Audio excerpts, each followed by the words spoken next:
5 سال بعد وہ اس سے بات کر رہی تھی، اور بات بھی کیا، وہ اسے کٹ آف کر چکی تھی۔ نمبر ڈیلیٹ، سب رابطے ختم۔ ہر وہ راستہ جو اس تک جاتا تھا اسے وہ بند کر چکی تھی۔ لیکن کہتے ہیں نا، دل جس پہ ایمان لے آئے ان سے دستبردار ہونا ناممکن سا ہو جاتا ہے۔ وہ اس کی آئی ڈی سرچ نہیں کر پا رہی تھی کیونکہ سوشل میڈیا پہ اس کے ہم نام تو بہت تھے، لیکن کوئی ہم نام بھی اس کی جگہ کہاں لے سکتے تھے۔ پھر یاد آیا اس کا دوست۔ اسے سرچ کیا تو اسے کہا کہ تمہارے دوست کی آئی ڈی بتا دیں۔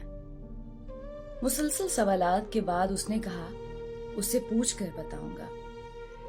خیر، اس پہ بھی صبر کیا، ان الفاظ کے ساتھ کہ جی بہتر، ذرا جلدی بتائیے گا، میں انتظار کر رہی ہوں۔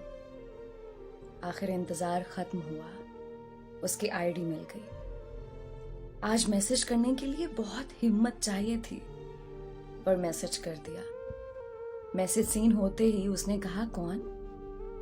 ہائے، یقین جانے یہ اذیت بڑی اذیت تھی، لیکن اس سے محبت اتنی تھی کہ میں اپنا نام لیے بنا اسے اپنا ہونا محسوس کروا سکتی تھی۔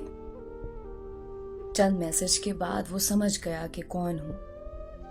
ایک طویل خاموشی کے بعد وہ اپنی عادت سے مجبور اسے گلے شکوے کرنے لگی، بتانے لگی کہ وہ کتنا بے بس ہو کر اس کے پاس آئی ہے۔ اس کا وہی جواب کہ میں ایسا کیا کروں کہ تمہاری اذیت کم ہو جائے۔ وہ روتی اور روتی گئی کہ وہ تھک گئی ہے ایک طرفہ محبت کا بوجھ اٹھاتے اٹھاتے۔ اب وہ بھی چاہتی ہے اسے چاہا جائے، اپنایا جائے، وہ خاص ہے، اسے بھی محسوس کرایا جائے۔ آخر تھک ہار کر وہ وہی سوال دہرا بیٹھی جو وہ 5 سال پہلے ادھورا چھوڑ کر گئی تھی۔ کیا تمہیں کبھی مجھ سے محبت نہیں ہوئی؟